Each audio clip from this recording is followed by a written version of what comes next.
আসসালামু আলাইকুম। আমরা জানবো বাংলাদেশের জাতীয় অর্জন থেকে কিছু গুরুত্বপূর্ণ প্রশ্নোত্তর, যেগুলো প্রাইমারি, বিসিএস, অন্যান্য কম্পিটিটিভ এক্সামের জন্য খুবই গুরুত্বপূর্ণ। এখানে আমরা জানবো বাংলাদেশের জাতীয় অর্জন, বিশিষ্ট ব্যক্তিত্ব, গুরুত্বপূর্ণ প্রতিষ্ঠান ও স্থাপনাসমূহ, জাতীয় পুরস্কার, বাংলাদেশের খেলাধুলা সহ চলচ্চিত্র, গণমাধ্যম সংশ্লিষ্ট বিষয়ে কিছু গুরুত্বপূর্ণ প্রশ্নোত্তর। চ্যানেলটি সাবস্ক্রাইব করে সাথে থাকুন। জাতিসংঘের ডেভেলপমেন্ট পলিসি কমিটি মূলত স্বল্প উন্নত দেশ থেকে উন্নয়নশীল দেশ এবং উন্নয়নশীল দেশ থেকে উন্নত দেশে রূপান্তরে সুপারিশ করে। অন্যদিকে বিশ্বব্যাংক নিম্ন আয়ের দেশ থেকে নিম্ন মধ্যম আয়ের দেশ এবং নিম্ন মধ্যম আয়ের দেশ থেকে উচ্চ আয়ের দেশ হিসেবে সুপারিশ করে।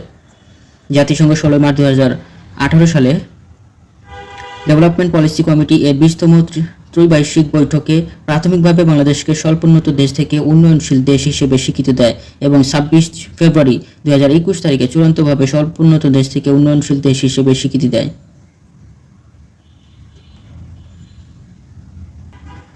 বাংলাদেশ 2026 সালে চূড়ান্তভাবে স্বল্পোন্নত দেশ এর তালিকা থেকে বেরিয়ে যাবে। 26 ফেব্রুয়ারি 2021 তারিখে বাংলাদেশের সাথে নেপাল ও লাওস চূড়ান্তভাবে স্বল্পোন্নত দেশ থেকে উন্নয়নশীল দেশ হিসেবে স্বীকৃতি পাবে। বাংলাদেশের সাথে নেপাল এবং লাওস এই দুটি দেশও 2026 সালে স্বল্পোন্নত দেশ থেকে উন্নয়নশীল দেশে রূপান্তরিত হবে। জাতিসংঘের স্বল্পোন্নত দেশের অর্থাৎ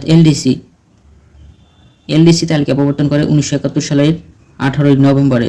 1971 সালের এলডিসি-ভুক্ত দেশ ছিল 25টি। 1971 সালে এলডিসি ভুক্ত দেশ ছিল হচ্ছে 25টি। বর্তমানে এলডিসি ভুক্ত দেশ 45টি। সর্বশেষ এলডিসি ভুক্ত দেশ হচ্ছে দক্ষিণ সুদান। বাংলাদেশ জাতিসংঘের স্বল্পোন্নত দেশ অর্থাৎ এলডিসি তালিকায় অন্তর্ভুক্ত হয় 1975 সালে।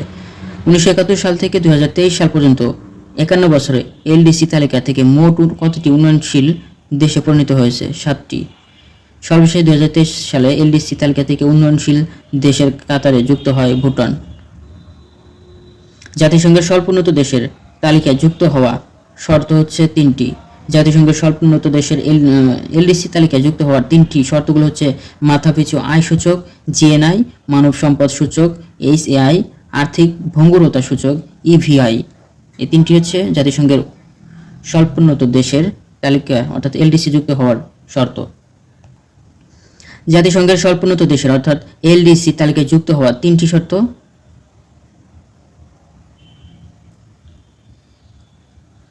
জাতিসংঘের স্বল্পোন্নত দেশের অর্থাৎ এলডিসি থেকে বের হতে এই 3টি